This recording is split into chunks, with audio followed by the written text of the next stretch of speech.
Good morning sa lahat. Tara basa tayo ng ating libro guys. Magandang balita Biblia. Today is 6 September 2024. Nandito na tayo sa aklat ng Nahum. Ang aklat ni Nahum.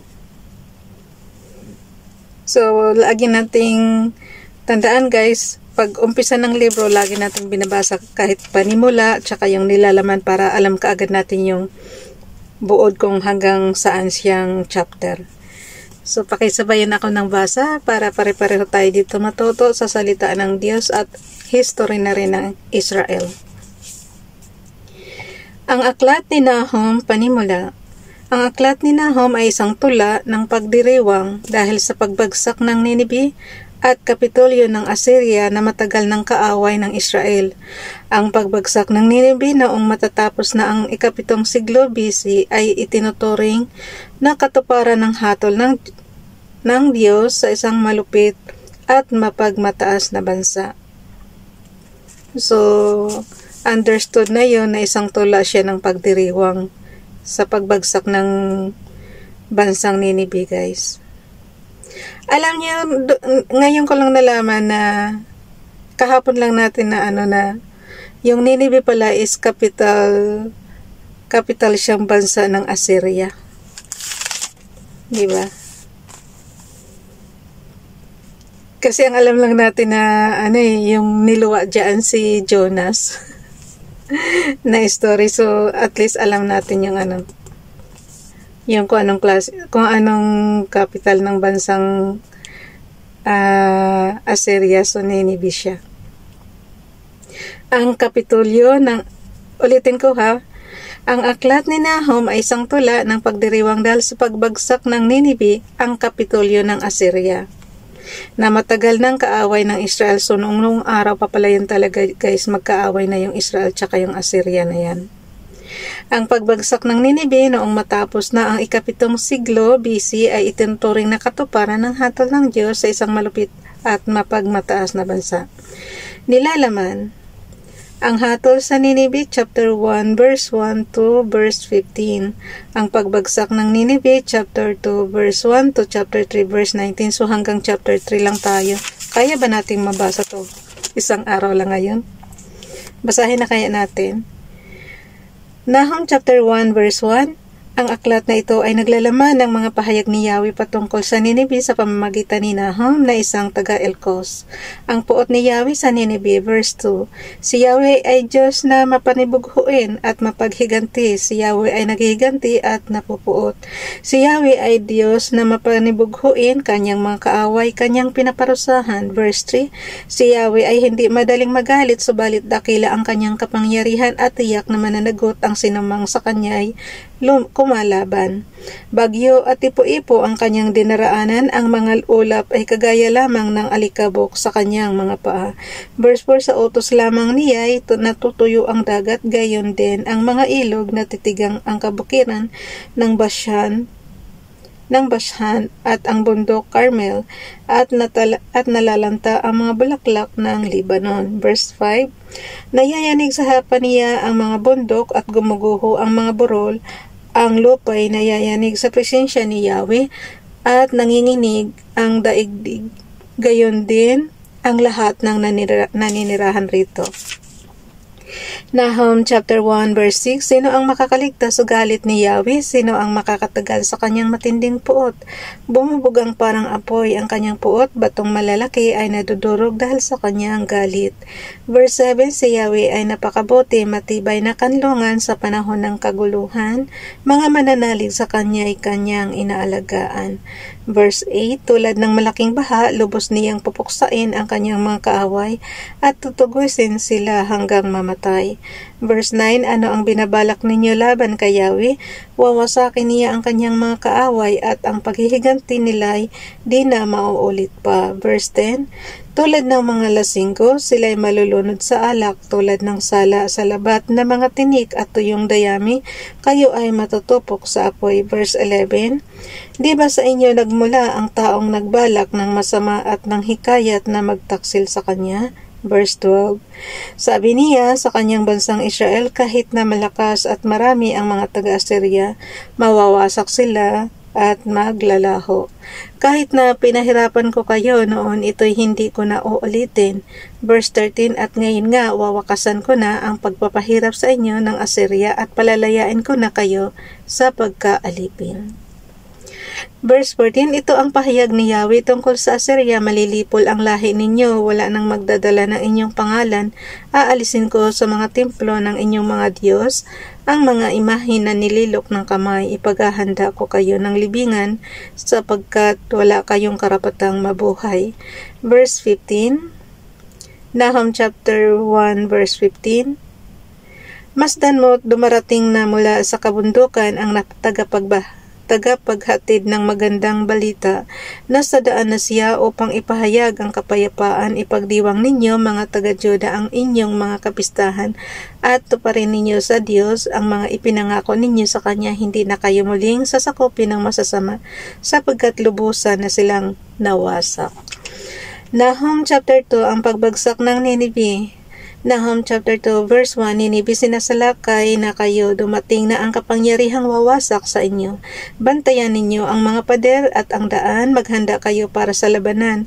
Verse 2, sapagkat papanumbalikin na ni Yahweh ang kadakilaan ng Israel gaya noong panahong hindi pa sila nilulusob ng mga kaaway. Verse 3, naghahanda na silang sumalakay, pula ang mga kalasag na mga kawal at pula rin ang kanilang kasuotan.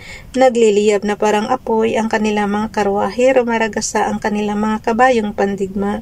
Verse 4, ang mga karwahe humahagibi sa mga lansangan, paruot parito, sa mga liwasan parang naglalagablab na sulo ang mga ito at gumuguhit na parang kidlat. Verse 5, pagtawag sa mga pinunoy, nagkakandara pa sila sa paglapit, nagmamadali nilang tinungo ang pader na tanggulan upang ilagay ang pananggalang laban sa mantilit. Anong mantilit?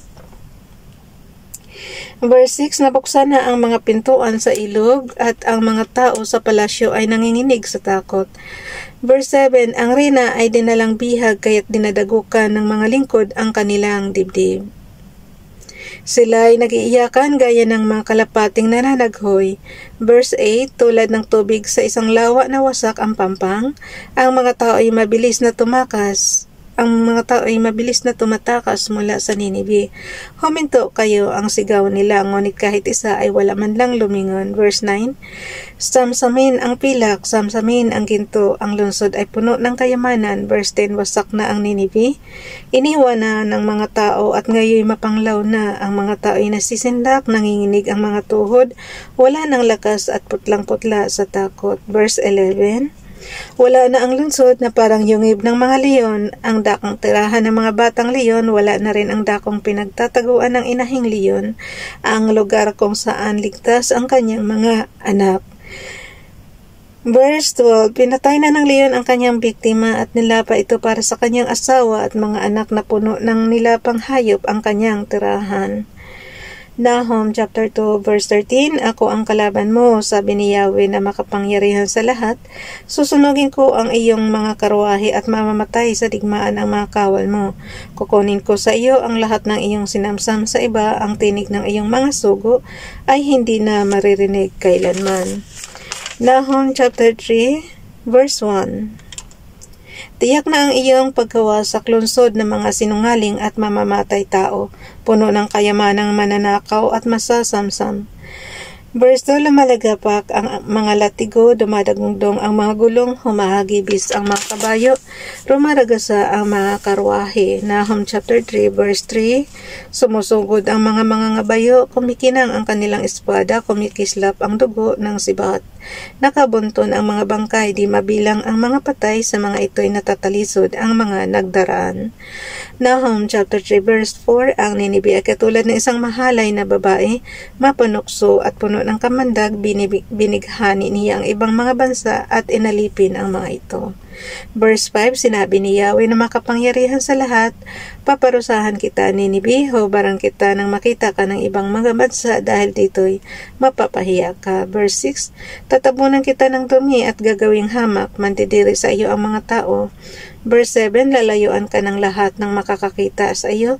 Sasabihin nila, wasak na ang Ninibe, sino ang magmamalsakit sa kanya, sino ang aaliw sa kanya. Hindi may pagtatanggol ng Ninibe ang kanyang sarili. Verse 8, nakahihigit ka ba sa Tibiz? Siya rin naman ay may ilog na nakapalibot, gaya ng isang pader ang ilog Nilo na kanyang tanggulan. Verse 9, pinangunahan niya ang Ethiopia at Ehipto, walang hanggan ang kanyang kapangyarihan, ang Libya ay kapanalig ng Tibis.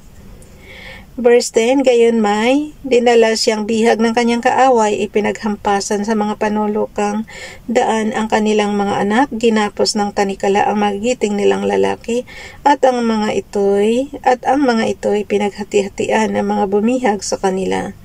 Verse 11, Ninibe, ikaw man ay malalasing at mahihilo, sisikapin mo ring tumakas sa iyong mga kaaway. Verse 12, ang lahat ng iyong kuta ay magiging parang mga puno ng igos na hinog na ang mga bunga. Kapag inuga ang mga puno, malalaglag ang mga bunga sa mismong bibig na gustong kumain.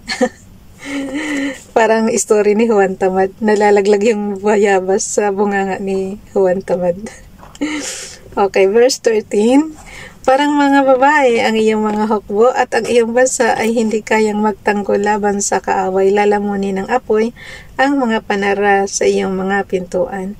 Verse 14, mag-ipon ka na ng tubig para sa panahon ng pagkubkob sa iyo, tibayan mo ang iyong mga tanggulan, simulan mo na ang pagmamasa ng luwad at holmahin ang mga tisa. Verse 15, anuman ang gawin mo, matutupo ka pa rin at mamamatay sa labanan, malilipol ka tulad ng pananim na kinain ng mga balang, magpakarami kang gaya ng mga balang. Verse 16, pinarami mo ang iyong mga ngalakal, higit pa sila sa mga bituin sa kalangitan, ngunit wala ni sila ngayon tulad ng mga balang na nagbubuka ng kanilang mga pakpak upang lumipad palayo. Verse 17, ang mga pinuno mo ay parang mga balang na nakadapo sa mga pader, kung malamig ang panahon, ngunit nagliliparan pagsikat ng araw at walang nakakaalam kung saan sila pupunta. Nahum chapter 3 verse 18, ang mga pinuno mo'y patay na, Assyria, gayon din ang iyong mga maharlika, nagkalat sa parang ang iyong mamamayan, at walang magtipon sa kanila. Nahum chapter 3 verse 19, wala man lang kumamot sa iyong sugat na malubha at nagnanaknak ya kadiri. Nagnanaknak. Lahat ng makabalita sa sinapit mo ay natutuwa at pumapalakpak sapagkat ginawan mo silang lahat ng napakasama. Guys, pagka ganyang mga sensitibong na parang nakakadiri, pasintabi sa mga kumakain ha. Kasi nagbabasa lang naman tayo, so hindi kasi natin nauunahan yung on the spot kasi tayo magbasa, kaya pasintabi na sa mga yung verse 19 ba? Nahum chapter 3 verse 19, wala man lang gumamot sa iyong sugat na malubha at nagnanaknak. So, imagine na niyang kadiri. So, pasintabi sa mga kumakain. Lahat na makabalita sa sinapit mo ay natutuwa at pumapalakpak sapagkat ginawan mo silang lahat ng napakasama. So, bukas na itong Habakuk guys. Bye everyone. God bless.